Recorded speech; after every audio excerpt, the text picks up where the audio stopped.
Hi, everybody. Now, do you have one of these friends? And maybe it's not a friend, maybe it's an acquaintance, or maybe it's just people you've heard of. Do you know people that talk about things like, you know what, I'm going to retire like at 25. In fact, I'm going to live my retirement from age 25 to age 45. I think it's a brilliant idea that while I have my youth, that's when I live all of this wonderfulness. And then I'll go into the workforce. And you're like, what? What in the what are you talking about? Maybe it's not that drastic though. Maybe instead of being that drastic, it's actually something like softer. Let's say a friend that says something like, you know what? And I'm sorry to be female centric, but if you haven't noticed, I'm a female. The dieting thing, people. No, I'm not doing it. Yeah, I just decided, exercise, diet, whatever, body positivity versus not. Honestly, the whole dang thing, I'm done. I'm done. I'm not doing it anymore. I'm okay with how I look. And you're like, both perplexed that they can do this.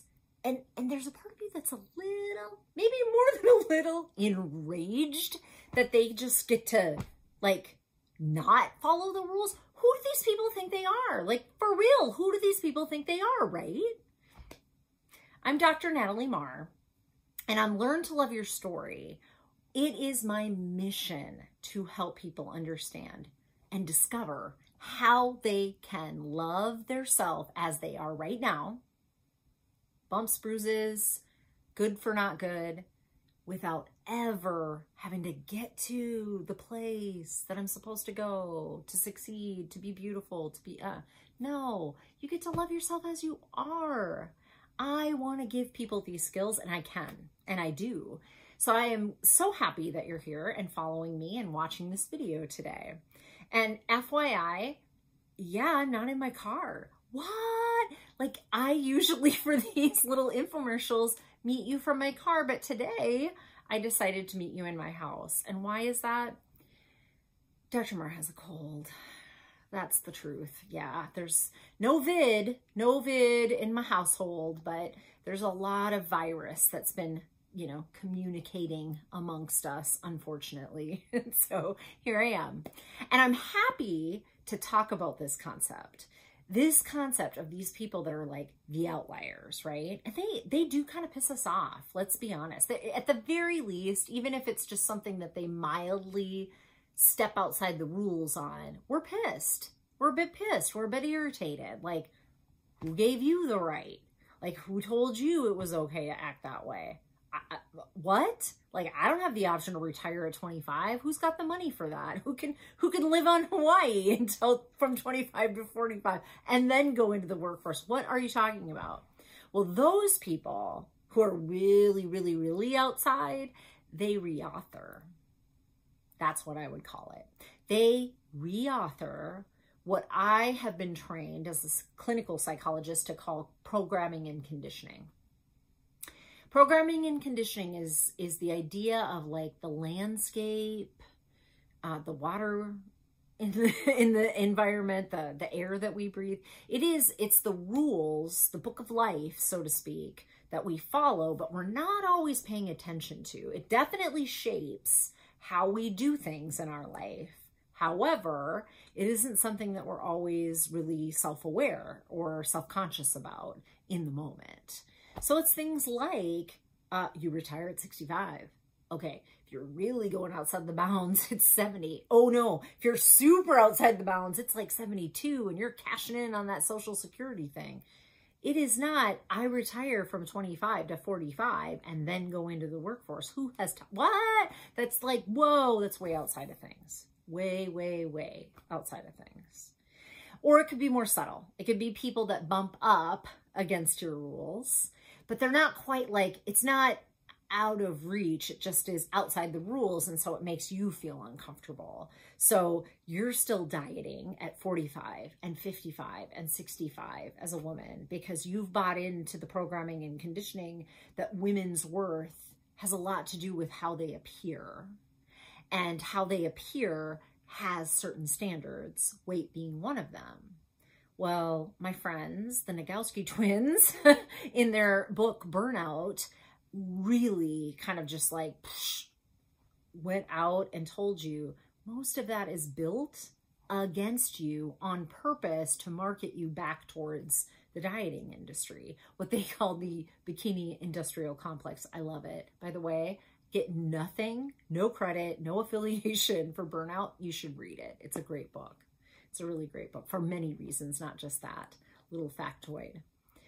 So what is this deal? This programming conditioning deal? And Dr. Marr, what in the heck, right? Like, what in the heck am I supposed to do about that? Because it's just irritating to me when people work outside it, or it's just irritating to me. This whole set of rules seems to shape and guide my life. My tip for you, start by being more aware. And you can be aware just a couple video tips away. I talked about asking yourself the question, who taught me this was a rule? What taught me this was a rule? What tells me I'm supposed to be struggling right here? What tells me I'm supposed to be uncomfortable when somebody says they want to retire from 25 to 45, or when somebody says, hey, dieting, not my thing anymore. I'm just going to be who I am. Why does that irritate me? Ask that question and then ask, does this rule serve me? My guess is if it's irritating you, there's something about the underlying rule that no longer does serve you. And that's something to explore, people. My learntoloveyourstory.com vlog series has all sorts of blogs, ways to help you with that. But so do therapists, and so do books, and so do lots of things, you know, self-development, whatever. Try and start to be more self-aware. And if you're bumping up, like in your life, if you find yourself not satisfied often, or under pressure a lot, or maybe your to-do list, this is one of my favorites, maybe your to-do list is so dang long, it's actually not attainable. And then it kind of puts you into that reoccurring cycle of, I feel awful, I feel just deflated because I'm never going to be able to accomplish 20 million things in an 8-hour workday, right?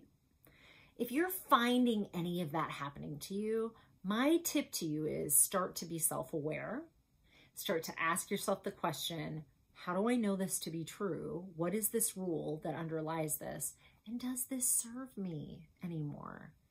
If it doesn't serve you, man, learntoloveyourstory.com would like to help you to learn other ways to deal with that. And so would a myriad of other resources on the interwebs, in books, in therapy. But think about it. Think about it. Because sometimes this programming and conditioning can be a thorn in our side. It could be a rock in our shoe. It's enough of an irritant that we always know it's there, but it's not so much of an irritant that we make it go away very quickly. I'd encourage you to make it go away. And there's lots of ways to figure that out. So follow me, learntoloveyourstory.com, and maybe you can learn some more.